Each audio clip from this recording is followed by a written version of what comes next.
Merci Bernadette de la présentation. Merci également à l'association Temps des Cerises de m'avoir invité, à l'AFPS de Clermont. C'est toujours un plaisir de venir parler de son travail. Alors, en 2012 et en 2013, je me suis rendu en Israël, et je dis bien en Israël, après avoir été à 4 reprises en voyage au Proche-Orient, mais du côté palestinien. Donc je suis allé en Israël et, je dois l'avouer, j'y ai pris goût. Alors, non pas que je me sois pris d'un espèce d'amour pour la politique israélienne, mais j'ai apprécié les moments passés en Israël, auprès d'étudiants israéliens, auprès de populations très diverses, auprès de gens que je connaissais peu, que je connaissais mal finalement, je connaissais mal les Israéliens. Et puis rapidement, disons que je suis revenu sur Terre par 2 biais. Le premier, c'était de me rendre compte que cette population avec qui je discutais, avec qui parfois même je m'amusais, cette population, elle avait soutenu l'été dernier, à hauteur de 93%, les bombardements sur Gaza. 93% des juifs israéliens ont soutenu l'attaque d'Israël sur Gaza. Comment également est-ce que ces jeunes avec qui je pouvais m'amuser, rigoler, etc., pouvaient-ils se transformer en véritables négationnistes, clairement, lorsque je m'amusais à leur montrer que la cafétéria, qu'on voit ici en photo, de l'université de Tel Aviv, là où on boit des cafés, etc., ça n'était autre que l'ancienne maison d'un chef de village palestinien qui a été expulsé en 1948. Donc lorsque je m'amusais à leur expliquer l'histoire de cette maison-là, non, c'est pas vrai, ça n'a pas existé, tu te trompes. Bon. Donc disons que tout ça m'a rapidement amené à me demander, mais finalement, que pensent vraiment les Israéliens, les Juifs israéliens des Palestiniens? Et donc, pour essayer d'en savoir un peu plus, je me suis dit, autant pour prendre l'histoire, autant se demander comment est-ce que les Israéliens regardent leur histoire, leur propre histoire, qui est une histoire forcément de conflit, de tension. Et pour cela, je me suis dit, voilà, on va passer par 4 chemins, on va prendre le sujet le plus sensible. Forcément, si on prend un truc un peu consensuel, il n'y a pas d'intérêt. On va prendre un truc vraiment très sensible. Et donc j'ai pris 1948. Alors, rapidement, pourquoi 1948? Petit moment historique, disons. Le 29 novembre 1947, l'ONU vote la partition de la Palestine en 2 États, un juif, un arabe. Une guerre s'engage, Israël remporte la guerre, et des centaines de milliers de Palestiniens, plus exactement les 3/4 des Palestiniens qui vivaient dans le territoire promis à l'État juif, donc promis à Israël, se retrouvent réfugiés. Au lendemain de la guerre, lorsque les Nations Unies expliquent à Israël que maintenant il serait quand même bon de laisser ces réfugiés revenir sur leur terre, Israël explique que non, puisque Israël n'y est pour rien, et que ces réfugiés sont partis d'eux-mêmes pour aller rejoindre les armées arabes afin de jeter les Juifs à la mer, et également parce qu'ils refusaient de vivre dans un État juif, avec les Juifs. Bon. Et bizarrement, cette version-là des faits, elle tient. Elle tient durant longtemps, en Occident également, c'est la version officielle. Et puis, en 1977, les archives israéliennes s'ouvrent, et des historiens israéliens ont commencé à éplucher tout ça. Ils avaient quand même des petits doutes avant sur leur histoire, bon, ils épluchent tout ça, et ils se rendent compte que cette histoire, elle est tout autre. Et qu'en réalité, on ne peut pas vraiment dire que les Palestiniens ont fui d'eux-mêmes, mais plutôt qu'ils ont été expulsés. Les plus radicaux des historiens israéliens, disons les plus avancés, parlent même de nettoyage ethnique de la Palestine. Bon. Je vous épargne tout le débat historiographique qui a duré des années en Israël, qui serait trop long à faire. Si on prend par exemple les dernières études, puisque forcément d'année en année, des archives au fur et à mesure évidemment, donc il y a de nouvelles preuves, etc. Si on prend les dernières archives vraiment et les dernières publications, donc israéliennes et palestiniennes, c'est important, parce qu'il y a une espèce de travail en commun des historiens sur ce sujet-là, on arrive à ces chiffres-là. La Nakba, en chiffres, c'est 685 localités donc palestiniennes qui ont été dépeuplées partiellement ou totalement. C'est 70 cas de massacres sur des civils, je précise bien, relevés. C'est 78% de la Palestine originelle qui devient occupée par les troupes juives et donc qui forme Israël. C'est 805 000 réfugiés palestiniens, donc 805 000 personnes qui sont déplacées. Et parmi eux, il est vrai, il faut le préciser, 10%, qui était en fait la classe aisée palestinienne, qui est partie avant les conflits, qui est partie donc d'elle-même. Maintenant, bon, à vous d'évaluer vos degrés de cynisme pour considérer comment est-ce qu'on part de soi-même quand il y a une guerre qui arrive, c'est quand même compliqué, bref. Et ce conflit donc donne à Israël un butin de 300 000 hectares de terre, 73 000 habitations, 8 700 boutiques et 5 millions de livres. Des livres, des bouquins, pas des livres sterling, d'accord, je précise quand même. On m'a déjà fait une fois cette remarque, je ne comprenais pas, mais en fait non, c'est des livres, hein, c'est 5 millions de livres. Bon. Et du coup, 1948, il faut bien comprendre que pour les Palestiniens, c'est ça. C'est la désintégration de leur terre. C'est un exil. C'est la perte de leur société, c'est la perte vers un avenir dont on ne sait pas forcément de quoi il sera fait. C'est aussi la précipitation, c'est tout ça. A l'inverse, pour les Juifs israéliens, 1948, c'est pas ça du tout. 1948, au contraire, c'est leur heure de gloire. C'est ce moment où les Juifs israéliens parviennent à réaliser une utopie qui a été établie 50 ans plus tôt, disons, qui est celle de fonder un jour un État à majorité juive. Ils y parviennent, en 1948. Et donc pour eux, évidemment, considérer que 1948 c'est une heure sombre et c'est un moment de massacre, c'est impossible. Impossible. Au contraire, pour eux, c'est un moment où ils ont été bons, où ils ont été héroïques, où ils ont été courageux. Bon. Donc, moi, en petit chercheur français que je suis, une modeste personne, je me suis dit, ben voilà, si j'ai envie de comprendre comment pensent les Juifs israéliens, je vais m'amuser, enfin m'amuser, on se comprend, je vais aller en Israël, auprès des Juifs israéliens, je vais prendre la Nakba, je vais le secouer tout près d'eux, et ils vont tellement devenir architectes, je vais pouvoir comprendre en fait ce qui les empêche de réaliser leur responsabilité dans l'histoire du conflit. C'est ce que j'ai fait, vous allez le voir, et au final, je me suis rendu compte que quand on comprend le regard des Israéliens sur la Nakba, presque on peut comprendre finalement pourquoi est-ce qu'aujourd'hui, ça ne bouge pas. Pourquoi est-ce qu'aujourd'hui, il est bon de dire, vous savez, souvent dans les conférences, n'oubliez pas, des deux côtés, il y a des gens qui veulent la paix. Oui, c'est vrai. Sauf que moi, je suis allé sur le terrain, et si les deux côtés veulent la paix, eh ben, c'est pas ce qu'on voit là-bas en tout cas. Donc bon, c'est quand même plus compliqué que ça, ça veut dire. Bon. Alors, dans le livre, je fais démarrer cette histoire en 1799. Malheureusement, j'ai pas le temps de tout faire, et puis mon éditeur m'en voudrait si je raconterais tout le livre maintenant, il n'y a pas d'intérêt, forcément. Alors, si vous voulez bien, je vais commencer toute l'histoire en 1948, comme ça on reste dans nos clous, au niveau chronologique, d'accord? Et puis pour ce qui s'est passé avant, je vous laisse le découvrir par vous-même. Finalement, quel regard est-ce que les Israéliens portent sur les Palestiniens au lendemain de la guerre de 48? Ben, c'est assez simple en fait. Pour les Israéliens, les Palestiniens n'existent pas. C'est-à-dire que considérer un être qui est un Palestinien, suivez-moi bien parce que c'est compliqué à comprendre, considérer un Palestinien, ça voudrait dire qu'une personne, donc un arabe forcément, a pu considérer à un moment que cette terre, la terre de Palestine, était la sienne. Et donc, dans son esprit, la terre où il vivait, c'est la sienne où il va fonder un État, où il va fonder une nation. Pour les Israéliens, non. L'arabe, le Palestinien, c'est un nomade. Un arabe ne se différencie pas d'un autre. Donc finalement, qu'ils vivent ici, ou en Syrie, ou en Jordanie, ou en Irak, peu importe. Donc les Palestiniens n'existent pas. Quand on demande aux Israéliens où sont les Palestiniens, que répond Golda Meir, la première ministre israélienne? Mais les Palestiniens n'existent pas. Oui, il y a chez nous des Arabes, oui, des Arabes, des nomades. Ils n'ont pas de conscience de la terre où ils vivent. Que disaient les Français à l'époque de la colonisation algérienne? Il n'y a pas d'Algériens, il y a des Arabes, des espèces de nomades, voilà, etc. Vous voyez ce que je veux dire? Ok. Bon.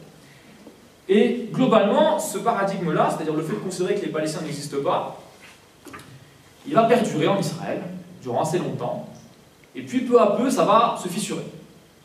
Alors, évidemment, il y a plusieurs dates à prendre en compte, mais moi, c'est la plus symbolique, pour vous faire assez bref, pour vous donner un espèce d'échantillon. La date la plus impressionnante, en tout cas en termes de... Ça, c'est une carte, pour vous mémorer, parce qu'après vous ne la reverrez plus la carte. Bien mémorer les villes, etc. Je plaisante, c'est juste moi qui galère un peu avec mon PDF, mais ça, c'est pas... ça va s'arranger par la suite. Alors, la première date où ce schéma il se bouleverse, c'est 1982. 82, c'est quoi? C'est le massacre de Sabra Shatila. Donc, Israël, à l'époque, a envahi le Liban, puisque le Liban est en proie à une guerre civile. Et dans la nuit du 14 au 15 septembre 1982, dans les camps de réfugiés palestiniens de Sabra Shatila, dans la banlieue de Beyrouth, où, je le rappelle, à ce moment-là, ne vivaient plus que des vieillards, des femmes et des enfants, puisque les combattants palestiniens, les jeunes, avaient quitté les camps de réfugiés sur des bateaux, etc., parce qu'il y avait un accord pour pas qu'Israël les arrête, etc. On fait court. Donc dans ces camps de réfugiés où il n'y a plus que des femmes, des enfants et des vieillards, les milices chrétiennes libanaises entrent dans les camps, dans cette nuit du 14 au 15 septembre, et tuent littéralement tout ce qui bouge. Le bilan aujourd'hui, il est aussi entre 800 et 2000 personnes, donc qui sont tuées. Et ce qui se passe à ce moment-là, c'est que la presse est présente. Les médias sont présents. Ça nous paraît aujourd'hui anodin, mais en fait non. Puisque les médias prennent des photos. Ils font des films de ce qui se passe. Et ces films et ces images, elles sont envoyées à l'étranger. Aux États-Unis, en France et en Israël. Et qu'est-ce qu'on découvre? On découvre que c'est peut-être les milices chrétiennes libanaises qui ont fait le massacre, mais l'armée israélienne était bien là. Elle a encerclé le camp, et on apprend notamment qu'elle a envoyé des fusées éclairantes la nuit pour que les milices chrétiennes puissent se monter dans le camp. Alors, en Israël, ça provoque une espèce de choc, disons. Les Israéliens commencent à se dire, ben tiens, notre armée à nous, l'armée la plus morale du monde, elle aurait pu perpétrer un massacre. C'est pas possible, parce que notre armée ne fait que se défendre. Comment c'est possible? Si bien que le journal d'extrême gauche israélien de l'époque titre, donc le Matzpen, titre de manière humoristique, les Israéliens découvrent que leurs Indiens sont vivants. Et pourquoi? Parce que quand vous lisez la presse israélienne de l'époque, de 82, au moment du massacre, évidemment, il y a une espèce de scandale d'État, il faut savoir qui sont les responsables, mais la presse israélienne, naïvement ou officiellement, je ne sais pas, vous pouvez savoir, mais se demande, mais qui sont ces réfugiés? C'est qui? Réfugiés de où? Réfugiés de quoi? Qui les a envoyés là? Ils ne comprennent pas. Et ils ne comprennent pas notamment pourquoi, parce que vous doutez bien que, et encore aujourd'hui, il y a assez peu de relations diplomatiques ou d'échanges entre le Liban, la Jordanie et Israël. D'accord? Donc ils découvrent ça, disons. Ils découvrent ça, et ce qui est intéressant, c'est que le 25 septembre, 400 000 Israéliens défilent à Tel Aviv contre ces horreurs. L'armée israélienne, alors, n'est plus vue forcément comme une armée de défense, disons, mais les Israéliens se demandent, en fait, notre armée pourrait peut-être aussi être une armée d'agresseurs. Bon, aujourd'hui, pour nous, ça nous paraît un petit peu superflu, mais non, à l'époque, c'est ce qui se passe en Israël. L'événement qui va encore plus bouleverser tout ça, il a lieu le 7 décembre 1987. Qu'est-ce qui se passe? Dans la bande de Gaza, vous avez un accident à circulation entre un véhicule israélien et un véhicule palestinien. 2 Palestiniens meurent dans l'accident, et lors des funérailles, disons, c'est la goutte d'eau qui fait déborder le vase, il y a une révolte. Les jeunes Palestiniens sortent dans les rues, armés de pierres, et affrontent l'armée israélienne. Bon. Il y a 2 choses qui vont se mettre en place à ce moment-là. La première chose, c'est que cette révolte-là, même si elle commence en décembre 87, elle atteint, disons, son paroxysme en 88 et 89. Qu'est-ce qui se passe à ce moment-là en Europe, de manière concomitante? Vous avez des mouvements de jeunes, dans l'ancien bloc soviétique, qui commencent à se soulever. En République tchèque, en Allemagne, en Hongrie, etc. Des mouvements assez massifs. Certes, les 2 mouvements ne sont pas pareils, hein. Je ne dis pas que c'est la même situation que les Palestiniens et les jeunes berlinois, non. Mais ce qui se passe, c'est que les médias, qui vont interviewer des jeunes Palestiniens, qui vont interviewer des jeunes berlinois, ben, les discours se ressemblent en fait. C'est-à-dire que les Palestiniens ne demandent pas la lune, ils demandent la liberté, le droit d'avoir une famille, le droit d'entreprendre, le droit d'être libre en fait. Et donc vous avez, de manière, disons, psychologique dans les médias, une vision d'une jeunesse qui se soulève. Et en Israël, ça provoque quoi? Ça provoque que beaucoup d'Israéliens commencent à se demander, mais en fait, peut-être que ces Arabes-là, on ne parle pas de Palestiniens encore, peut-être que ces Arabes-là qui vivent tout près de chez nous en fait, peut-être que ça pourrait être nos voisins. Peut-être même qu'ils pourraient avoir un État. Peut-être même qu'on pourrait vivre avec eux. Pourquoi pas? Et donc vous avez à ce moment-là un début de processus en Israël où des médias, des journalistes israéliens, ben, vont aller dans les territoires palestiniens, ils vont interviewer des maires M-A-I-R-E et M-E-R-E, d'accord? Des enfants, des jeunes, et en fait on découvre que ben, les Palestiniens, ils existent en fait. C'est-à-dire que les Arabes, ils sont capables en fait de considérer qu'ici c'est chez eux et ils voudraient bien aussi vivre comme eux. Et en plus, regardez sur les photos, ils ont même des drapeaux.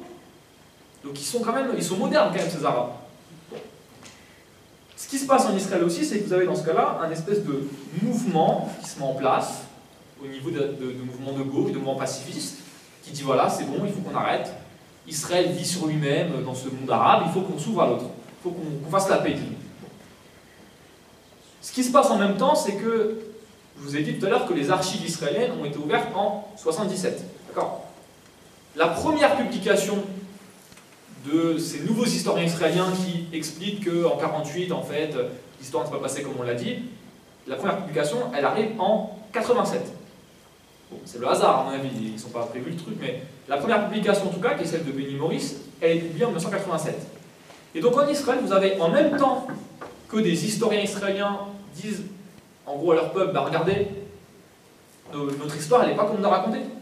En 48, on est quand même responsable d'expulsion de 800 000 personnes. En même temps, ces mêmes personnes qui ont été expulsées ou qui ont été victimes d'oppression se soulèvent et demandent la liberté. Bon. Sauf que dans ce contexte-là, le processus, il va mener à une date qu'on connaît tous, donc ça c'est d'autres images de la première intifada, il amène à un processus qui s'appelle l'accord d'Oslo. Je fais très bref. Accord d'Oslo, disons. Ce que je veux vous faire comprendre, c'est qu'en 1948, en Israël, on explique que le Palestin n'existe pas. Que la Palestine même n'existe pas. Que ce qu'on appelle Palestin, c'est qu'une bande de terroristes qui vit dans des camps de réfugiés. On s'en fiche des Arabes.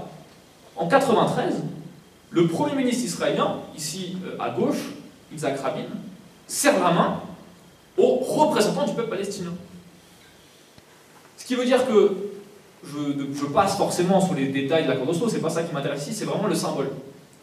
C'est-à-dire qu'à ce moment-là, en Israël, on a le sentiment de reconnaître l'autre et de considérer que d'accord, en fait, c'est pas des Arabes, c'est bien des Palestiniens, des gens qui vont peut-être avoir un État. Un exemple, le premier livre de sociologie qui traite de la société palestinienne en hébreu est publié en 92. Le premier livre. C'est le premier livre où on se demande en hébreu qu'est-ce que c'est que les Palestiniens, comme être, comme personne, comme organisation, qu'est-ce que c'est? En 92. Avant, on ne se demandait pas cette question. Ça s'en foutait en fait. Le problème, c'est que face à Oslo, vous avez des forces politiques qui se mettent en place. Ces deux forces, elles ne sont pas pareilles. Elles peuvent même susciter parmi vous, quand je vais les énoncer, quelques récalcitrances, mais il faut les préciser quand même. La première force, elle vient d'Israël. Et des Israéliens considèrent que non, il n'y a pas de raison de faire la paix avec les Palestiniens, il n'y a même pas de raison de leur donner un État, puisque ici c'est chez nous, c'est notre terre d'Israël, c'est la terre des Juifs, et donc il y a des personnalités politiques, comme un certain Benjamin Netanyahu, comme un certain Ariel Sharon, qui appellent leurs militants les plus farouches à, je cite, conquérir les collines de Cisjordanie. Donc les Palestiniens, de leur côté, qu'est-ce qu'ils voient? C'est simple, ils voient leurs représentants faire la paix, entre guillemets, avec Israël, faire des concessions qui sont énormes, on pourrait revenir après si vous voulez, mais des concessions que les Palestiniens ont fait lors d'Oslo, on n'imagine même pas, il faut vraiment lire les textes pour s'en rendre compte. Et les Palestiniens voient en fait qu'après ces concessions, qu'est-ce qu'on récolte? Encore plus de colonisation. En tout cas, une armée qui est toujours là. Et puis des accords qui sont passés, mais les textes ne s'appliquent pas.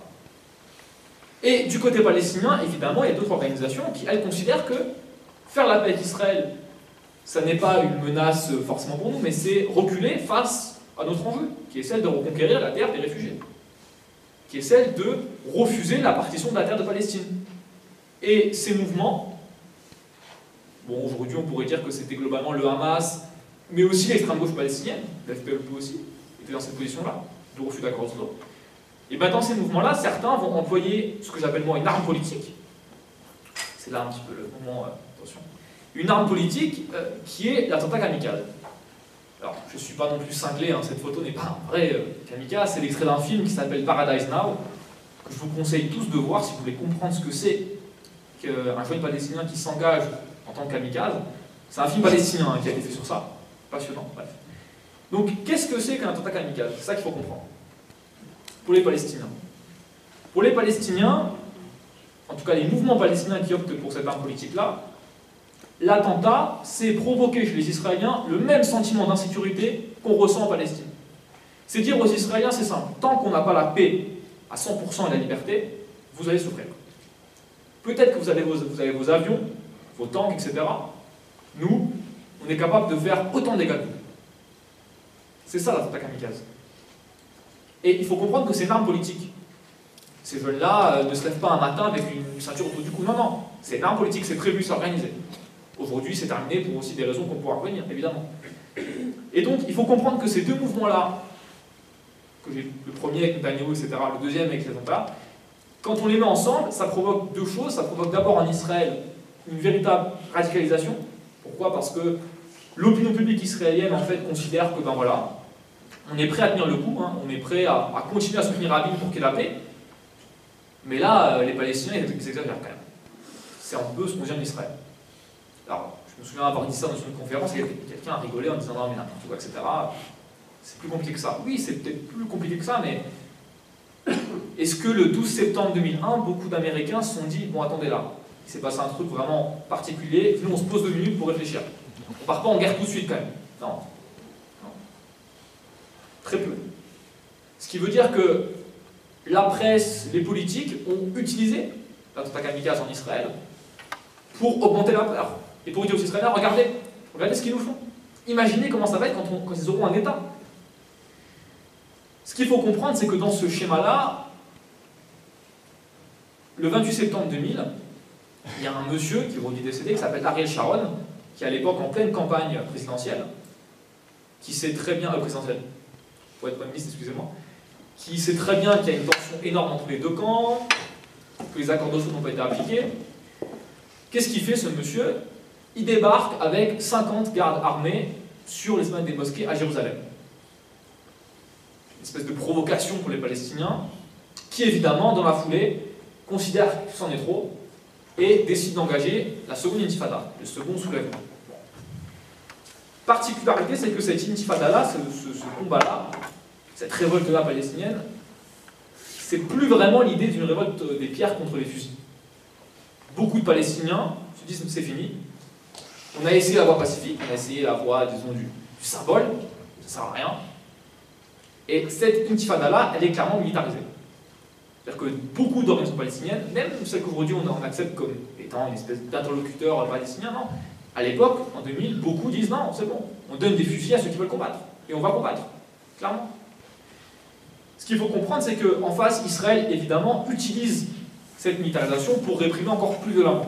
Si bien que, en un mois, 200 Palestiniens sont tués, dont un tiers à moins de 17 ans. Ce qu'il faut comprendre aussi, c'est que dans la même foulée, les mouvements, disons, les plus radicaux palestiniens en termes politiques, décident de dire, bah, regardez ce qu'Israël fait, il faut qu'on accélère ce que j'ai appelé l'arme politique, c'est-à-dire l'attentat kamikaze, et entre 2001 et 2003, 377 Israéliens sont tués dans des attentats sur le sol israélien. Je précise bien, sur le sol israélien. Ce n'est pas des colons en Cisjordanie ou quoi, c'est vraiment en Israël, à Tel Aviv, à Haïfa, etc. Indéniablement, à ce moment-là, il faut comprendre qu'on a un changement radical en Israël, clairement. Si bien que tout ce mouvement qu'on a vu avant, de blocs de la paix, d'Israéliens qui sont prêts à dire « Ok, d'accord, on est prêt à vivre avec l'autre », il est fini. C'est terminé. En Israël, c'est terminé. Ceux qui continuent à prôner ça, souvent se font frapper, ou alors ils sont mis en marge de la société. Les quelques universitaires qui tiennent le coup, certains partent. Je pense notamment à Ilan Pappé. Ilan Pappé qui est un de ces historiens israéliens qui a revu dans son pays. En 2007, il se dégage. Il part d'Israël. Et quand on lui demande pourquoi vous partez, il le dit parce que c'est invivable. Israël ne va pas m'emprisonner parce que ça reste quand même un espace démocratique, disons, comme ça, Israël, mais je ne peux plus vivre ici, pas possible. Il y a trop de tensions. Il dit lui-même que, avec la seconde intifada, en Israël, on a un refermement de l'esprit. Disons que l'esprit s'est un petit peu ouvert en Israël dans les années 90, et là il se referme, clairement. Et le symbole que je peux donner pour essayer d'un peu de donner un espèce de lien avec la Nakba, parce que c'est quand même ça le sujet d'ici, c'est que en 2000 et 2001, vous avez un mouvement israélien qui avait soutenu les accords d'Oslo, qui s'appelle La paix maintenant. Il existe aussi en France. La paix maintenant, dans les années 90, a soutenu Oslo. Il a aussi soutenu cette espèce de refonte de l'histoire israélienne. En 2001, les mêmes leaders de la paix maintenant, en Israël, publient des tribunes et en France, notamment dans le journal Le Monde, une tribune, où ils expliquent que croire aux nouveaux historiens israéliens, c'est comme croire les négationnistes français. C'est-à-dire qu'il faut comprendre qu'à ce moment-là, vous avez une volonté de dire que non, c'est bon, quoi. Les Palestiniens nous attaquent, alors on referme l'espace d'ouverture, on serre les rangs, c'est la guerre, et le premier qui sort des rangs, on le tue. Enfin, on tue. On tue idéologiquement, d'accord, il n'y a pas eu de meurtre idéologique, excusez-moi. Ce qu'il faut comprendre, c'est que, à ce moment-là, les journalistes israéliens, par exemple, qui allaient avant dans les villages palestiniens, c'est fini. Chaque journaliste israélien devient une espèce d'émissaire de l'armée israélienne. Tous. Dans le livre, je donne plusieurs faits assez marquants. Par exemple, vous avez, je donne cet exemple-là, c'est pas prévu dans mes notes, mais parce que c'est intéressant de le préciser. Vous avez cette espèce de représentant de l'OLP qui est depuis Ramallah en duplex et qui est interviewé par une grande chaîne israélienne. Le journaliste lui dit, pourquoi, donc en 2001-2002, durant l'intifada, le journaliste lui dit pourquoi vous nous attaquez. Alors lui, le mec de l'OLP, il est qui était Saïd Erakat, un des négociateurs palestiniens. Il dit de manière très solennelle, non mais on ne vous attaque pas, c'est un mouvement de révolte, etc. Et le journaliste lui dit mais pourquoi vous nous attaquez? Pourquoi vous voulez la guerre à tout prix? Et le journaliste il reste vraiment mais très serein, le Palestinien reste très serein, etc. Et au bout de 2 minutes, le journaliste israélien lui dit en tout cas, si vous voulez la paix, si vous voulez la guerre, vous allez la trouver. Et donc Saïd Erakat lui répond du bout de son micro de Ramallah, non mais nous ce qu'on veut c'est la paix et la liberté. Et le journaliste a dit on a bien entendu, vous la trouverez, la guerre. Voilà. C'est-à-dire qu'il y a un espèce de sentiment à ce moment en Israël qui est, je ne vais pas dire de schizophrénie, mais en tout cas de véritable tension. Vraiment. On se sent en guerre. Et ce qu'il faut voir, c'est que ce processus-là qui a commencé en 2000, aujourd'hui, il n'a pas beaucoup évolué. Vous allez voir aussi pourquoi. Donc, là-dedans, quand on a fait un petit peu cette espèce de vision politique des choses et vision historique des choses, on peut maintenant un petit peu comprendre pourquoi est-ce qu'aujourd'hui encore, les Palestiniens ne sont pas si bien reconnus en Israël, et en tout cas ça peine toujours autant. Mais bon, vous n'êtes peut-être pas encore convaincu, excusez-moi. Alors, dans mon étude, j'ai essayé de comprendre un petit peu ce qui pouvait fonder la manière de penser d'un juif israélien, en tout cas des juifs israéliens, parce que je n'aime pas faire des sensibilisations, c'est pas tous les mêmes. Il y a des cultes de différentes origines, etc. Bon. C'est ce que j'ai appelé les sources du refoulement. C'est-à-dire, qu'est-ce qui fait, aujourd'hui, alors là où je vous parle, qu'en Israël, ça ne bouge pas. Et que les juifs israéliens continuent à être si méfiants vers cette histoire et si récalcitrants à tendre la main aux Palestiniens, disons-le clairement.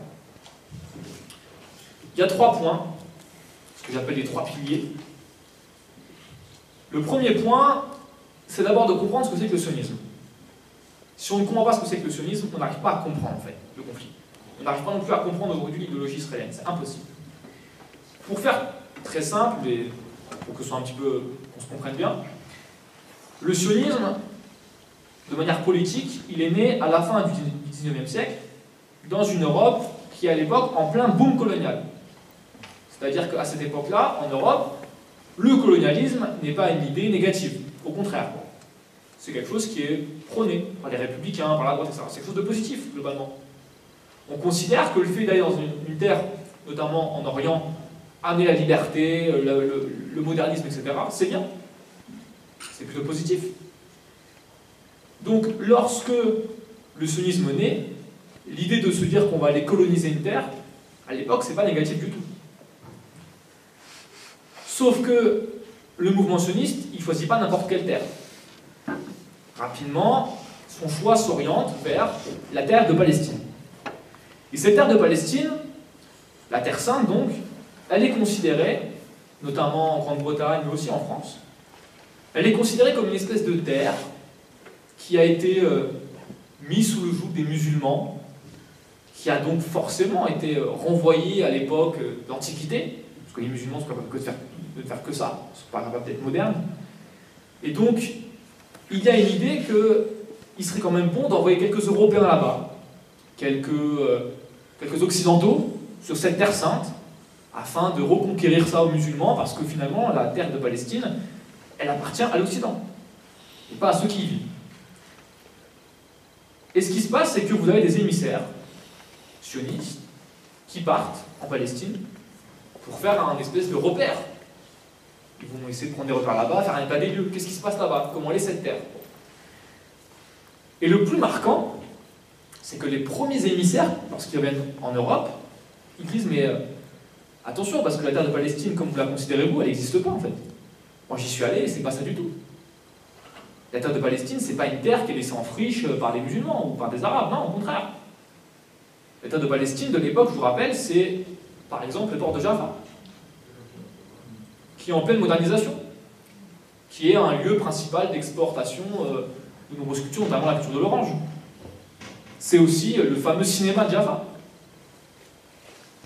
C'est à Jérusalem une dizaine de journaux de presse. C'est une vingtaine de journaux à Jaffa. C'est vraiment une terre qui est en pleine modernisation, clairement. C'est par exemple le marché d'Hébron, qui à l'époque un vrai centre caravanier, d'où on vient de plusieurs pays pour échanger, etc. Ça, c'est la Palestine de l'époque, qu'on considère qu'il faut aller coloniser, parce qu'elle est laissée comme au temps d'Antiquité. Là-dedans, donc, le mouvement sioniste se développe, et ce qu'il faut comprendre, c'est que certes, c'est un mouvement colonial, mais c'est un mouvement colonial qui a comme idée l'émancipation. On aurait dit comme ça, mais oui, l'émancipation. C'est ça qu'il faut comprendre. C'est que pour les sionistes, l'idée principale, c'est que les juifs, dans tous les cas, ne peuvent pas vivre avec d'autres peuples. Impossible. Pourquoi? Parce que, quoi qu'il arrive, ils seront renvoyés à leur état de judéité. Alors, l'antisémitisme les renverra à leur judéité. Donc même si maintenant, en tant que juif, tu essaies, toi, par exemple, de t'intégrer en France ou n'importe où, tu seras un jour ou l'autre renvoyé à tes origines. Donc la seule solution pour les sionistes, c'est quoi? C'est que les juifs vivent dans un même état. Un état à majorité juive. C'est le seul moyen pour eux de s'extirper de ça. Et donc, quand on lit les premiers livres, en tout cas sionistes, c'est ce qu'on ressent. Cette idée de dire que, de tous les cas, les peuples sont condamnés à être antisémites, quoi qu'il arrive.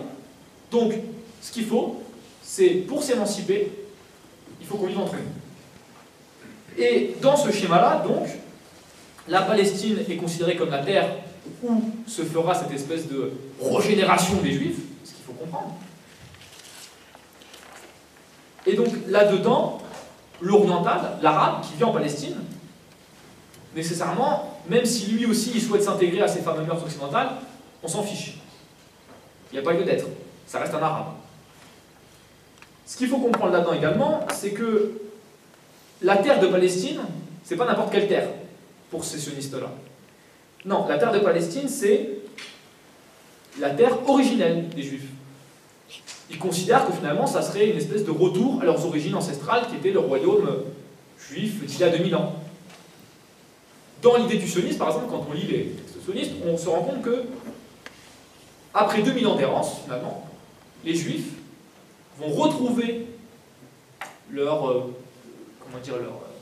histoire d'antan, leur gloire d'antan, en étant ensemble sur cette terre de Palestine. C'est l'idée qu'on a là. Ce qu'il faut comprendre aussi, c'est que les sionistes disent que la terre de Palestine est vide. Attention, elle n'est pas vide d'habitants. Elle est considérée comme vide de propriétaires légitimes. Quand on prend par exemple la fameuse phrase, vous savez, on connaît tous cette phrase, une terre sans peuple pour un peuple sans terre. En fait, cette phrase, elle a été modifiée. À l'origine, le slogan du mouvement sioniste, c'est un peuple sans terre qui revient à une terre sans peuple.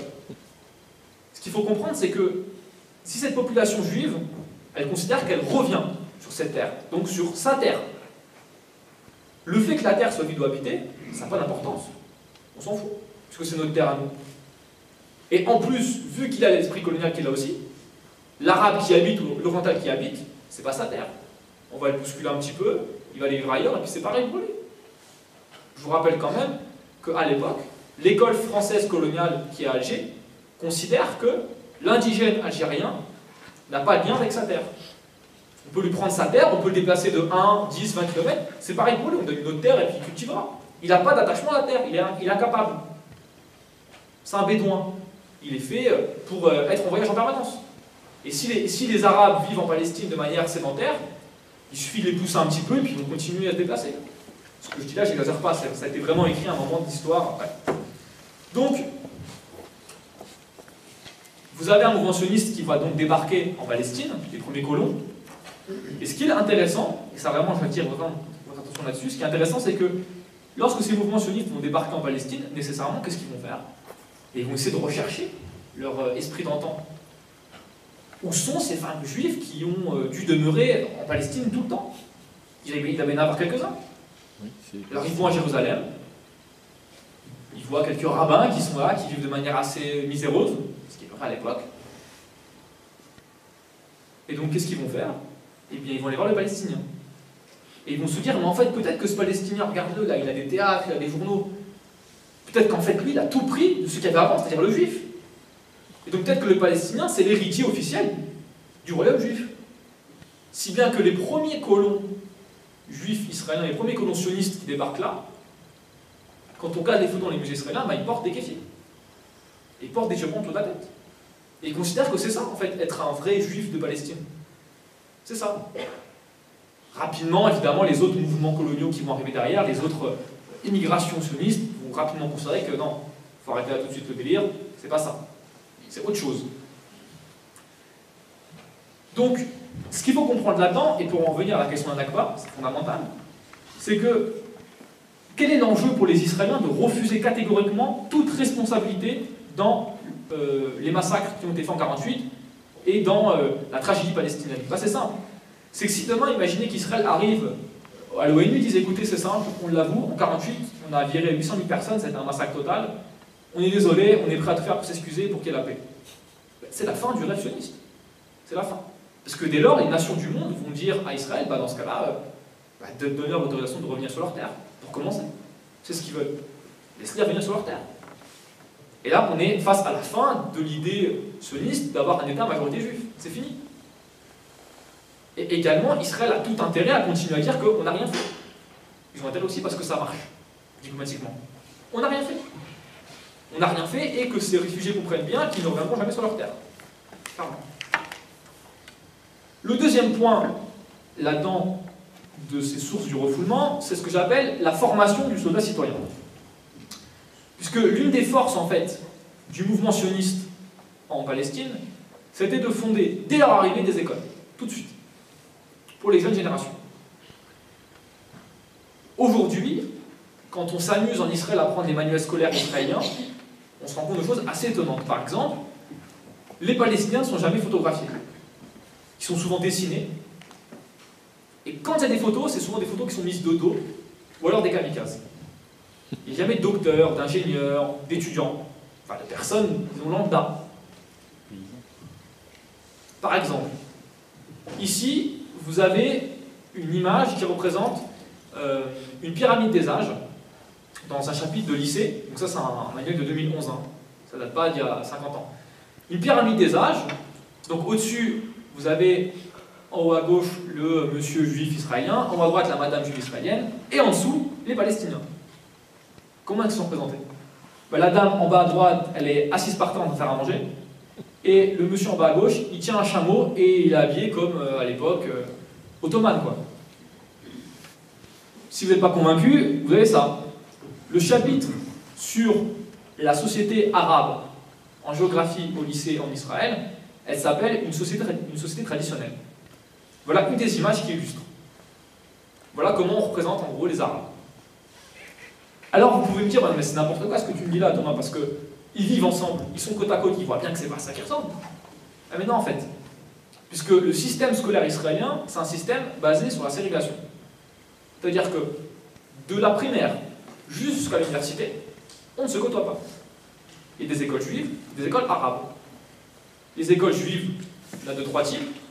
Les écoles qu'on dit juives laïques. Enfin, je vous invite à réfléchir sur la liste d'une école où il n'y a que des enfants juifs qui se considèrent comme tels en plus. Des écoles dites publiques religieuses et des écoles dites orthodoxes, qui là du coup n'ont pas forcément le lien avec l'État, etc. Dans ce schéma-là, il ne faut pas s'étonner si en 2007, ça a fait un scandale en Israël en 2007, lorsque le journal Haaretz, qui est un petit peu l'équivalent du Monde français, disons, révèle un sondage et montre que 50% des adolescents juifs considèrent qu'avoir des amis arabes, c'est un acte de trahison. 60% des adolescents juifs en 2007 considèrent que avoir un enfant juif qui sort avec un arabe, ou l'inversement pour une fille, bref, c'est un acte de trahison. Ce qu'il faut comprendre, c'est que ce système scolaire israélien, il est fait pour ça, pour qu'ils ne se côtoient pas, clairement. Alors certes, ils peuvent se croiser. Ceux qui habitent à Tel Aviv, ils croisent des arabes, évidemment. Et à Haïfa, on n'en parle pas. Mais ils ne se parlent pas. Il y a une méfiance de base. On ne se parle pas. Pourquoi? Parce que n'oubliez pas qu'à 18 ans, l'enfant juif israélien, il doit aller faire son service militaire. Il doit aller à l'armée. Est-ce que vous pouvez penser, vous, qu'Israël a un intérêt que l'enfant, à 18 ans, quand il part faire son service militaire et qu'il part occuper un peuple, une terre, il doit avoir une espèce d'empathie? Ben non, pas du tout. Il doit être prêt à combattre. Il doit être prêt à prendre des armes et aller combattre. Au cas où, en tout cas. Et surtout parce qu'il ne faut pas qu'il refuse. Par exemple, qu'est-ce qu'on fait en Israël lorsque des jeunes à 17 ans disent nous, on refuse? Le service militaire, on le refuse, on ne veut pas le faire. Bon, d'abord, on lui propose plein de choses différentes pour qu'il accepte. On lui propose de faire son service dans un hôpital ou une association. Bon. Et parfois, il y a des jeunes qui sont militants et qui refusent jusqu'au bout. Non, on refuse le système israélien, on ne veut pas faire le service militaire. Qu'est-ce qu'on fait? Asile psychiatrique. On l'interne. 1 mois, 2 mois. Comme ça, qu'est-ce qu'on dit à la presse? Écoutez, ce jeune, il est fou. Il a un problème. Alors, des fois, même, on invente des histoires. On a vu ça parfois. Il a été battu par sa famille, il a été rejeté, etc. Pour qu'on n'écoute pas. Pour éviter que le système israélien se fissure. Il ne faut pas qu'on l'écoute. Vraiment. Là-dedans, la Nakba, qu'est-ce que ça joue? Évidemment, la Nakba, là-dedans, ça jouerait en effet une bombe. Pourquoi? Parce que le système israélien, il est fait en sorte d'abord qu'on ne se côtoie pas, mais surtout d'expliquer aux jeunes qu'il faut prendre les armes pour les défendre. Pourquoi? Parce que le monde arabe veut nous détruire. Ils veulent tous notre mort. La preuve, regardez, en 1948, on a dû se battre pour notre État, parce que sinon tout le monde voulait notre mort. On était des petits êtres infimes, etc. Mais notre courage a fait qu'on a gagné la guerre. Ce qui n'est historiquement pas forcément faux, c'est pas ce que je dis. Et que dans les propos par rapport à la Nakba, c'est pas non plus vrai. Là-dedans, donc, vous avez un élément qui est aussi intéressant. En 92, Yeshayahu Leibovitz, c'est dur à dire, Yeshayahu Leibovitz, pardon, qui est l'un des plus grands scientifiques israéliens, qui est mort en 93, 2 ans ou la veille de sa mort, il fait une interview. Alors bon, il est connu en Israël comme étant une espèce d'opposant à l'occupation, hein. C'est pas quelqu'un qui fait consensus non plus, mais il donne une interview, et on sent vraiment qu'il est, comment dire, il est au seuil de sa mort, on voit qu'il est vraiment malade, il est fatigué, et donc on sent qu'il veut se lâcher, vraiment. On sent qu'il est prêt à tout dire, qu'il en a marre du pays, etc. Et donc, qu'est-ce qu'il dit? Il dit que les directeurs d'école se demandent si leurs élèves seront de bons soldats et pas s'ils seront des gens honnêtes. Ce qui est intéressant, c'est que quand on regarde au bout de la situation, c'est pareil. Pourquoi? Parce qu'en 2012, 2 directeurs d'école de lycée en Israël ont été intentés, enfin, ont eu des procès, excusez-moi, par le ministère pour pacifisme, pour diffusion de paroles pacifistes. Pourquoi? Parce que le pacifisme remet en cause l'armée israélienne. En 2012. Parce que récemment, en 2013, un professeur qui s'appelait Adam Verret, professeur d'histoire-géographie, a été accusé par ses élèves de propagande antisioniste. Parce qu'il expliquait qu'Israël n'avait pas le droit d'occuper la terre de Palestine. Le troisième élément qu'il faut comprendre, c'est que en Israël, 2 personnes sur 3, entre 1 personne sur 3 et 2 personnes sur 3, pardon, a des liens avec l'Holocauste, avec la Shoah. Donc c'est un élément historique, indéniable, évidemment. Un juif israélien sur 3 a des liens de par ses parents ou de par sa famille avec l'Holocauste. Le problème étant que Israël, l'État d'Israël en tout cas, instrumentalise cette mémoire. C'est le 3e axe du refoulement. Pourquoi? D'abord, une citation. Avraham Burg, qui est l'ancien président de la Knesset israélienne, qui est aussi l'ancien président de l'Organisation sioniste mondiale, donc qui n'est pas non plus un espèce de militant chevronné de l'antisionisme, hein, pas du tout. Avraham Burg, lorsqu'on lui demande quelle est la place de la Shoah en Israël, de manière idéologique, pas historique, c'est pas ça le débat, de manière idéologique, il dit, c'est simple, face à la Shoah, tout est insignifiant, néant, et donc tout est permis. Barrage, encerclement, siège, tuerie, tout est possible puisque nous avons survécu à la Shoah. Et donc surtout, que personne ne va nous faire la morale. Ce qu'il faut comprendre là-dedans, c'est que dans ce schéma-là éducatif, dans ce schéma-là mémoriel, idéologique, le juif est considéré en permanence en Israël comme une victime de l'histoire, permanente, tout le temps. Si bien que enseigner la Nakba dans ce schéma-là, ça viendrait à dire que, attention, il y a un moment de l'histoire où une population juive a été aussi criminelle. Ils ont été aussi bourreaux d'un autre peuple. Ça, c'est impossible. C'est impensable. Et c'est impensable également parce que l'État se fonde sur cette mémoire-là. Par exemple, deux éléments. Le 2 mai 1989, Arafat, pour la première fois, est reçu à l'Élysée en France. Donc les journaux vont voir évidemment l'ambassadeur d'Israël en France. Vous en pensez quoi? Il ne parle pas de politique. Qu'est-ce qu'il dit? J'ai l'impression de revoir Daladier aller signer l'accord de Munich contre Hitler. Récemment, lorsque Obama a signé des accords avec l'Iran, Netanyahou, qu'est-ce qu'il raconte? Il ne parle pas de politique du tout. Pas du tout. Il dit, on a donné à l'Iran les armes pour faire une nouvelle Shoah. Le problème là-dedans, et c'est ce que je précise bien, c'est qu'en Israël, la Shoah est devenue un événement extra-historique. C'est-à-dire que ça n'est plus un élément qui structure le monde par rapport au racisme, etc. C'est plus une leçon éducative. Non, pas du tout. C'est un espèce d'événement qui symbolise bien que le sionisme, ils ont raison, les sionistes. Puisque les peuples, quoi qu'il arrive un jour, vont tous nous exterminer. Donc, la Shoah sert en fait à continuer à ignorer la population. Clairement. C'est devenu quelque chose qui peut se répéter à tout moment de l'histoire. Alors, aujourd'hui, qu'est-ce qui se passe dans ce pays? Qu'est-ce qui se passe en Israël? Trois éléments. Trois éléments parce que je veux vous expliquer que Israël est un pays qui est en mutation, clairement. C'est un pays qui est en train de bouger, qui est en train d'évoluer sur plusieurs points. Alors certes, c'est un peu l'impression comme ça, vu d'ici, mais c'est un pays qui est en mutation. D'abord, 3 points pour comprendre donc, Israël aujourd'hui. Le premier point, il faut comprendre que lors des dernières élections, donc cette année-là, 9% des Israéliens considéraient que faire la paix avec les Palestiniens devait être la priorité. Donc déjà pour commencer, clairement, actuellement en Israël, quand vous allez leur parler des Palestiniens, c'est quasiment pas leur priorité. Voire même ils s'en fichent. Pourquoi? Parce que de 2000, donc de la seconde intifada à aujourd'hui, vous avez en Israël un véritable processus de refermement. Pourquoi? Parce qu'on se dit, les politiciens de toute façon, ils n'arrivent même pas à faire la paix entre eux, alors c'est pas nous, petits Israéliens, qui allons changer les choses. Individuellement, ils se disent ça. Ils ne disent pas ça collectivement, ensemble sur une place. Non, mais individuellement, ils se disent ça. Donc, si c'est possible de mettre le Palestinien derrière un mur fictif d'ailleurs ou réel, ça nous arrange. Comme ça, on ne le voit plus, on n'en parle plus, et donc on n'aime pas nous bassiner avec ça. Clairement. Dans ce schéma-là, il y a un poids de plus en plus important des colons israéliens. Ça, c'est un fait.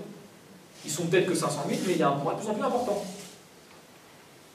Pourquoi? Parce que finalement, ces colons-là, ils donnent à penser à Israël que l'enjeu du pays, à présent, c'est de défendre Israël dans cette totalité. Israël et Cisjordanie. On est un même peuple, on est unis. Aujourd'hui, par exemple, on estime qu'un Israélien sur 2 a de la famille dans une colonie. Donc, je n'étais pas d'accord avec lui, je ne sais pas, mais 1 sur 2. C'est que c'est un état de fait, en fait, presque. Si bien que, et ça c'est intéressant à voir, les fameux travaillistes israéliens, les travaillistes israéliens, c'est-à-dire l'espèce de PS israélien, disons. Attention, PS israélien en termes de politique, hein. D'accord? Je ne sais pas que c'est les mêmes idéologiquement. Enfin, on va avoir le PS de Clermont sur mon dos, je ne sais pas ça du tout. Bon. Les travaillistes israéliens, lors de ces élections-là, ils ne s'appelaient pas travaillistes. Ils se sont appelés le bloc sioniste. Pour bien dire aux Israéliens, regardez, et aussi parce qu'ils veulent gagner les élections, n'oubliez pas, nous on est sionistes. Hein. Parce que quelle est l'accusation première de Netanyahou contre eux? Vous n'êtes pas sionistes. Vous êtes prêts à faire la paix avec les Palestiniens.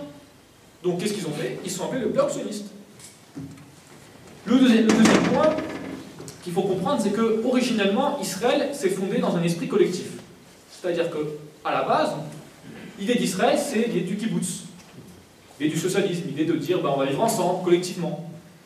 Aujourd'hui, vous avez une véritable dislocation du pays, à cause notamment du néolibéralisme, du capitalisme, et de l'individualisme. Vraiment, ça se ressent partout en Israël. Et vous avez également un sentiment identitaire qui est très fort. Pourquoi? Parce que vous avez des juifs qui sont venus de différents pays, Éthiopie, juifs du monde arabe, juifs russes, etc. Si bien qu'aujourd'hui, il y a un vrai processus d'ethnicisation du pays. Un exemple. En Israël, de 48 aux années 70, la lutte principale en Israël, c'était la défense de l'État. C'est-à-dire de défendre au monde entier qu'on a le droit d'avoir un État en tant que juif. D'accord? L'État en tant qu'institution. Ok. Depuis les années 70, c'est fini. On se bat pour que le pays, pour que la terre soit dite comme juive. Si bien que la revendication israélienne de vouloir considérer que Israël est le pays du peuple juif, ça date pas de l'origine. Ça date d'il y a 20, 30 ans maximum. Avant, ça ne demandait pas. Si bien que même encore aujourd'hui, en Israël, il y a beaucoup de gens qui sont gênés par rapport à ça. Ça veut dire quoi, le pays du peuple juif? Ça veut dire quoi? Non.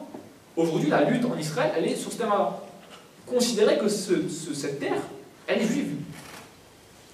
Si bien que, lors des élections, par exemple, on vote quasiment plus pour des idées. On vote beaucoup sur une espèce de lien communautaire, de lien culturel.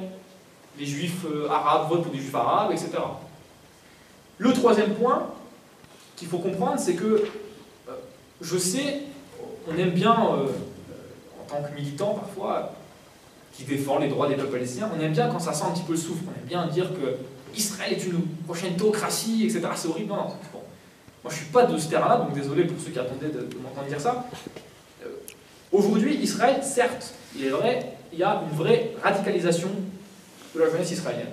C'est un fait. Il y a un vrai retour au religieux, c'est un fait, qui s'accompagne souvent aussi de radicalisme. C'est un fait, je ne le nie pas. Mais il ne faut pas oublier non plus qu'Israël, ce n'est pas seulement des colons israéliens, au sens de colons de Cisjordanie. Ce n'est pas seulement des gens avec des kippas, avec des fusils prêts à tirer sur les paysans palestiniens. Ce n'est pas forcément que ça. Ouais, pardon, j'avais une photo quand même de juifs éthiopiens pour symboliser le deuxième point, mais ça me fait une petite pause. Là. Non, Israël aujourd'hui, c'est 8,3 millions d'habitants. Parmi eux, 6,5 millions donc, juifs. Et parmi eux, si bien que, là il faut comprendre à quel point c'est un pays compliqué, vous avez deux études qui sont sorties ces 2 dernières années, 2 études qui disent ça. La première, elle dit que sur les 75% de juifs israéliens, 20% se disent athées. Et la deuxième étude, qui est sortie il y a 2 mois, elle dit que 65% des juifs israéliens disent ne pas être religieux. En fait, on n'y comprend plus rien en fait. Pourquoi? Parce que, en tant que juif israélien, être religieux, c'était pas comme nous non plus. C'est ça qu'il faut comprendre. Mais surtout, ce qui est intéressant, c'est un petit peu pour combattre le fait que c'est pas si facile que ça et qu'Israël n'est pas une prochaine théocratie en puissance, c'est pas ça l'idée. Mais 50% des enfants israéliens sont scolarisés dans des écoles publiques laïques. 50%. Donc il n'y a pas quand même non plus une volonté de faire que tous les gamins demain deviennent rabbins. Non, c'est pas ça. 20 à 22% sont dans des écoles publiques religieuses et 15% des écoles privées orthodoxes. Et là où je mets une nuance par contre, c'est vrai, c'est que les chiffres des écoles religieuses ont tendance à augmenter. C'est vrai. Il y a une croissance qui est limitée, mais il y a une croissance quand même. C'est vrai. Là-dedans, pour comprendre encore mieux ce qu'est Israël aujourd'hui, lors de mes voyages, j'ai voulu suivre 2 assos israéliennes, qui sont idéologiquement opposées. La première, elle s'appelle Zorot. Zorot, c'est une association de juifs israéliens qui considère que pour qu'il y ait la paix en Israël, entre Israéliens et Palestiniens, il faut que les Israéliens apprennent un Nakba.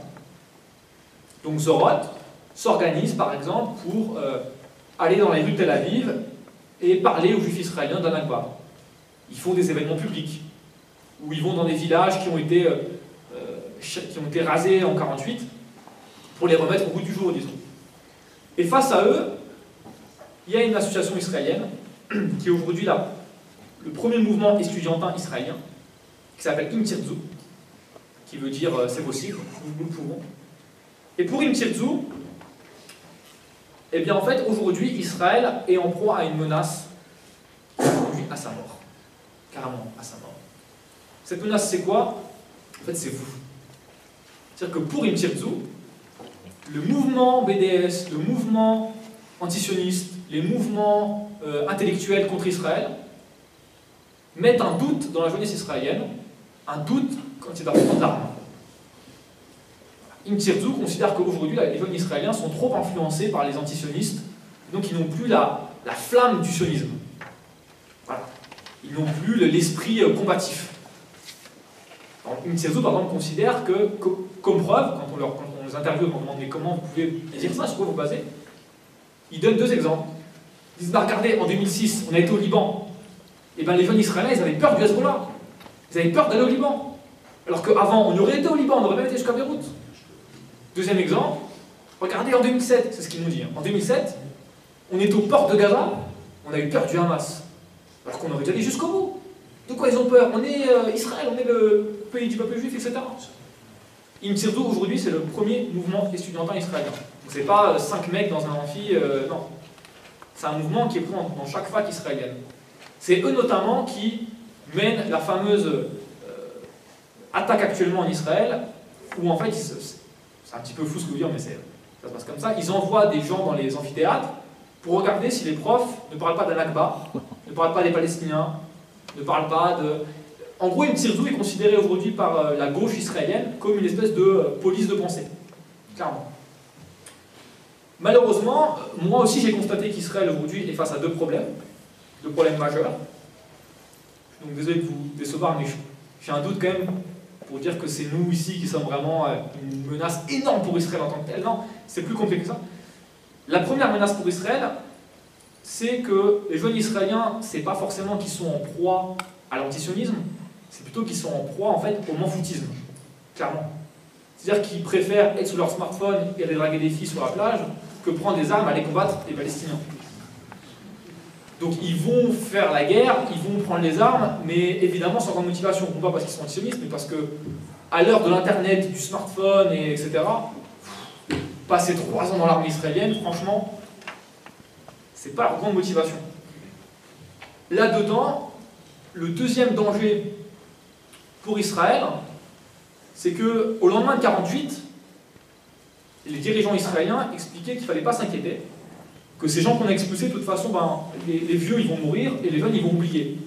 Donc vous inquiétez pas, on est tranquille. Malheureusement pour Israël, les jeunes ils n'oublient pas. Et ce qu'on voit ici en photo, c'est-à-dire des jeunes filles dans un village palestinien qui manifestent pacifiquement, ça peut paraître bête, mais c'est une menace pour Israël. Parce que c'est une menace pour eux, ça veut dire que les jeunes, même les plus petits, ils vont prendre la relève. Ils ne sont pas prêts à lâcher l'affaire. Et surtout, c'est pour dire à Israël que n'oubliez pas, vous dites que ce pays, c'est le vôtre, mais nous, on est Palestiniens aussi. Et on va vivre ici. Et on n'est pas prêt à partir. L'idée même en Israël, par exemple, d'association palestinienne, c'est un danger. Pourquoi est-ce qu'Israël va même jusqu'à arrêter des gens qui font de l'associatif en termes de, vous savez, culturel, disons, centre aéré, etc. Ils se font arrêter par Israël, par l'armée israélienne, ils se font arrêter, ils se font interroger, etc. Pourquoi?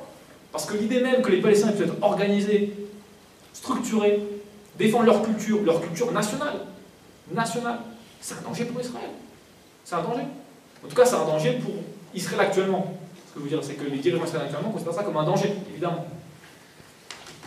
Mais l'autre danger également pour Israël, qui se suit d'ailleurs, c'est qu'en 1948, 800 000 Palestiniens ont été expulsés, mais il y en a 100 000, 150 000 environ, qui sont restés en Israël. 150 000 Arabes, en 1948, qui n'ont pas bougé. Plein de raisons différentes, mais qui sont restés là. Et qui se sont retrouvés du jour au lendemain à devenir citoyens d'Israël sans rien demander à personne. Sans rien demander à personne. Ils ne le voulaient peut-être même pas d'ailleurs, c'est pas qu'ils le voulaient, mais voilà. Et cette population-là, globalement, de 48 à 68, elle n'a rien fait. Pourquoi? Parce qu'il y avait un gouvernement militaire qui était là, qui les surveillait. Vous imaginez, du jour au lendemain, leurs voisins ont disparu, ils ont été expulsés, il y a eu des massacres à droite à gauche, et en plus ils sont citoyens d'Israël, donc bon, autant pas trop broncher. Ils ne font rien. Ou alors quelques manifestations évidemment, mais ça reste marginal. Leurs enfants, eux par contre, s'organisent. Années 60-70, en Israël, vous avez les premiers partis politiques arabes israéliens. Moi je préfère parler de Palestiniens d'Israël, mais la presse dit arabes israéliens. J'aime pas ce terme. Bon. Les premiers partis politiques de Palestiniens d'Israël qui se mettent en place. Sauf que les enfants de ces enfants-là, la génération actuelle, elle est toute différente. Elle considère d'abord qu'elle est palestinienne. Actuellement, dans la jeunesse que vous pouvez voir sur les amphithéâtres, dans les universités israéliennes, cette jeunesse qui vit en Israël mais qui est palestinienne, elle ne dit pas qu'elle est israélienne ni qu'elle est... Non, elle est palestinienne. Si bien que le premier acte d'identification à cette culture, à cette identité palestinienne, c'est quoi? C'est que chaque année, dans leur université, ils organisent la commémoration d'un Nakba. Pour dire aux Israéliens, n'oubliez pas, en 48, vous avez fait ça.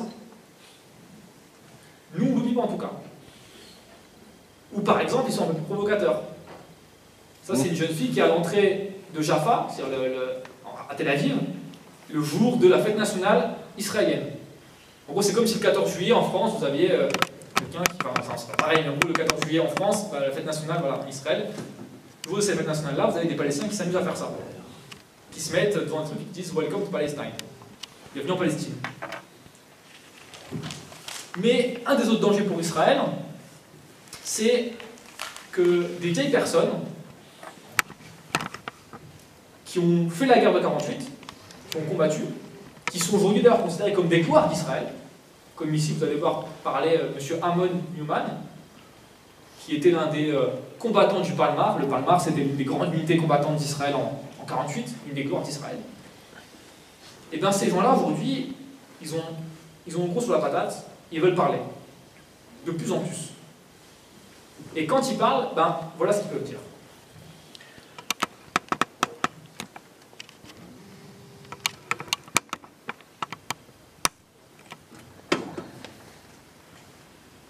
הדברים הנוראים שבמלחמה הם יותר גרועים מהמלחמה הרבה פעמים. דברים יותר גרועים, זאת אומרת, כשנשים נהרגות, ילדים הורגים, כל הזוועות מסביב למלחמה, לא לקרב, הם יותר גרועים מה שהקרבות. זה נקרא מוראות בעברית. לא מאורעות, אלא מוראות המלחמה. דברים הנוראים של המלחמה. מכל הכפרים הערבים, אף אחד מהם לא נלחם. כמעט. באו כל מיני קבוצות מעזה, הם עצמם היו כל כך עניים, כל כך מסכנים, שהם לא היה להם, גם נשק לא היה להם. מי נתן להם נשק? היו להם קרחדנים בתקופת הטורקים אולי. הפריחה של התושבים התחילה כשאנחנו התחלנו לנקות את המסלולים האלה של ליווי השיירות. ואז התחלנו לגרש את הכפריים. ובסוף הם ברחו לבד. הם לא חשבו שהם בורחים להרבה זמן, הם לא חשבו שהם לא יחזרו, אף אחד גם לא העלה על דעתו, שעם שלם לא יחזור, כן? אנחנו גירשנו קודם את זה, ואחר כך התחיל להתפשט לצדדים. לנאג', לסומסום, וזה כבר היה שלב יותר מאוחר. בצפון כן היו קרבות, לגבעתי, לנו לא היו קרבות, כן? אנחנו הסתדרנו איתם. הדבר היחיד שקרה להם זה האסון של הנכבה בתש"ח. כיוון שאנחנו לא באנו לקחת את המיסים שלהם, אלא אנחנו באנו לרשת את הארץ מידי זרים. זה היה הבסיס של החשיבה שלנו, לרשת את הארץ. ואנחנו ירשנו את הארץ, ומי שיורש את הארץ מנשל אחרים. ולכן לא החזרנו אותם. זה היה בכל מקום, גם בדרום וגם בצפון, בכל מקום. וזו הנקודה הכי חשובה. אבל הארץ לא הייתה ריקה, כמו שסיפרו לי בילדותי. כן? בילדותנו סיפרו לנו כל מיני סיפורים, כל מיני מעשיות. הארץ לא הייתה ריקה אף פעם. אני יודע שאני חייתי עם הערבים, אני יודע שהיא לא הייתה ריקה. אני בתקופה ההיא לא ראיתי בזה שום דבר רע. כמו שכולם חונכו, גם אני חונכתי לזה. ואני מיליתי את זה בנאמנות, ואם אמרו לי לעשות דברים שאני לא רוצה להזכיר אותם, עשיתי אותם בלי לפקפק בכלל. בלי לחשוב פעמיים. עכשיו אני, לא עכשיו, כבר 50-60 שנה שאני אוכל את עצמי, אבל מה שנעשה, נעשה. זה נעשה בפקודה. ולזה אני לא אכנס, זה לא דברים לא, אין לי מה לספר מה היה בכפרים, לא היה שם כלום. אני אגיד לך, לא מה שהיה מבחינת מה שמצאתם. אני חושב בעיקר החשיבות של המפגש הזה, זה בדיוק שתספר בפרטים את מה שאתה ראית והשתתפת. אז למשל בברר, שהזכרת מה שהיה בברר. היה קרב, והייתה שחיטה. אז אתה יכול להגיד קצת מה היה? לא, אני לא רוצה להיכנס לדברים האלה, עזוב אותי. זה לא דברים שנכנסים אליהם. למה? לפני שאני עשיתי את זה. סיבה? מעניין יותר לדעת מה היה הסיבות לנכבה הזו. למה היסטורית? אף פעם לא גירשו אותם, ואנחנו כן גירשנו אותם. בגלל האידיאולוגיה הציונית. חד וחלק. אנחנו לרשת את הארץ. ממי יורשים? אם ארץ ריקה לא יורשים מאף אחד. הארץ לא הייתה ריקה, אז ירשנו אותה. כל המפקדים שלנו. הם גם לא ידעו. מי שקבע זה בדרגים הגבוהים. מה עושים ואיך. למה כל החברים שלך לא ראו את זה? למה אתה עם עוד כמה בודדים הגעתם למסקנות האלה? ואחרים לא. לי אין תשובה אחידה לזה. אני חושש שהתשובה האמיתית היא שהיללו אותנו כל כך, וכל אחד שהיה בפלמ"ח חשב את עצמו לגיבור גם אם הוא לא ראה אף אחד במלחמה, גם אם לא היה במלחמה. הייתה העללה של אנשי הפלמ"ח. כל הארץ עשתה את זה. והם השתכרו מזה. לי אין הסבר אחר. וכל השקפת עולמי, גם לגבי מה שקרה במלחמה, השתנתה לגמרי. ראיתי שזו הייתה הולכת שולל מקוונת של התנועה הציונית. והם עשו את זה בהצלחה. בהצלחה רבתי. Voilà un monument qui témoigne en 2008-2009. Pour terminer, je ne suis pas très à l'aise dans le fait de venir ici faire des conférences, vous donner un portrait qui est un portrait tout noir et vous dire bah, maintenant repartez chez vous et bonne soirée. Ce n'est pas l'idée. L'idée c'est d'abord de vous expliquer que il faut que vous compreniez que lorsqu'on vous dit au Proche-Orient, ça stagne. Processus de paix et dans l'impasse, il ne se passe rien. C'est un mensonge. Tout bouge au Proche-Orient. Parce que la colonisation, elle ne stagne pas. Elle est en mouvement en permanence.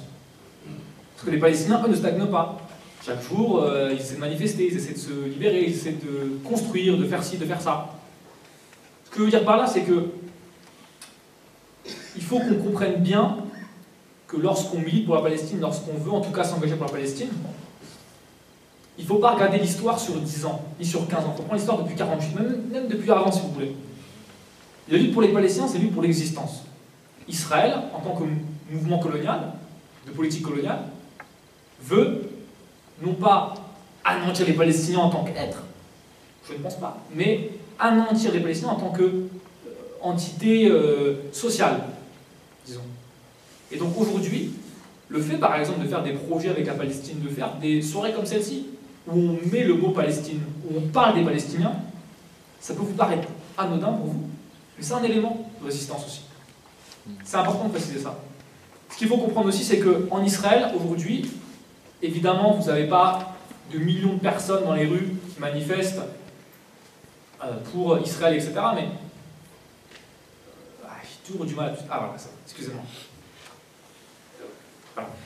Ce qu'il faut comprendre aujourd'hui, c'est que j'ai envie quand même de vous donner des espèces de bouées de sauvetage pour Israël. Comprendre que la solution d'aujourd'hui, selon moi, en tant que chercheur qui a été là-bas, chercheur qui s'affirme aussi comme étant quelqu'un qui est pour les droits des peuples palestiniens, il n'y a pas de problème pour ça. On peut en débattre, mais je parle en toute objectivité, il n'y a aucun problème pour ça. Ce que je veux dire, c'est qu'il y a en Israël des bouées de sauvetage. La première, par exemple, ce sont ces Israéliens qui sont certes pas très nombreux, mais qui, lorsqu'il y a des guerres sur Gaza, des attaques sur Gaza, des massacres à Gaza, manifestent. Ils manifestent au péril parfois même de leur intégrité physique. L'été dernier, par exemple, à Tel Aviv, ils étaient une centaine, ils étaient 200, 300 à manifester contre la guerre à Gaza, et ils se sont fait rentrer dedans, clairement. Il y a eu des exactions qui ont été commises, qui étaient vraiment violentes, par des militants sionistes, radicaux, etc. Vous avez également, comme bouée de sauvetage, cette fameuse liste judéo-arabe. Lors des dernières élections législatives, il y avait une liste judéo-arabe. C'est-à-dire que les mouvements arabes étaient unis avec le Parti communiste israélien, qui est donc un mouvement judéo-arabe, et ils ont terminé 3e force politique du pays. Donc ils n'ont pas non plus la majorité, vraiment. Ils seront peut-être même pas au gouvernement, évidemment, mais ils nous montrent qu'eux, en tout cas, ils n'arrivent pas à la faire. Qu'ils continuent à se battre. Même quand ça paraît bloqué de toutes parts, ils continuent à se battre. Que font les Gazaouis au lendemain de la destruction? Ils reconstruisent. Ils n'ont que ça à faire. Ils continuent, ils continuent, ils continuent. Tout ça pour dire qu'il ne faut pas se considérer aujourd'hui comme quelqu'un qui ne peut rien faire par rapport à la Palestine. Non, non. On a tous un acte à jouer, c'est à nous, par contre, de considérer ce qu'on peut faire. Là où j'insisterai par contre, c'est que je ne souhaite pas ici venir pour vous dire que le livre que j'ai écrit là, il faut que vous le lisiez, vous allez tout comprendre. Non, c'est pas ça l'idée. C'est pas de vous dire non plus que ce que j'ai fait au niveau universitaire, ça changera votre vie et ça bouleverse les études qui ont été faites jusque-là. C'est pas ça l'idée. L'idée, c'est de comprendre que pourquoi il faut s'intéresser à la Nakba et à 48, parce que c'est le seul moyen, selon moi en tout cas, on va en débattre après, c'est le seul moyen, lorsqu'on débat avec des sionistes ou avec des personnes qui soutiennent Israël, d'abord de leur rappeler une chose, c'est qu'en 48, la terre de Palestine, elle n'a pas été donnée vie tout entière à Israël. Elle a été partagée. Donc s'il y a eu un partage, aujourd'hui il faut accepter ce partage-là. Oui, d'accord, certes, si tu veux, les États arabes ont refusé le partage. Oui, d'accord. En 48, c'est vrai. Oui. Mais il y a eu un partage quand même. Aujourd'hui, le partage, vous ne le respectez pas. Mais surtout, le plus important, c'est de faire comprendre à ceux qui amènent ces arguments pour Israël, de leur dire que, avant 48, en Palestine, vivaient des Juifs, des Arabes, qui étaient musulmans, chrétiens, athées, dans une harmonie relative, ils vivaient ensemble. Et par contre, le professionniste, c'est ça qui a noyé toute cette vie ensemble. Voilà, je vous remercie. J'ai fini.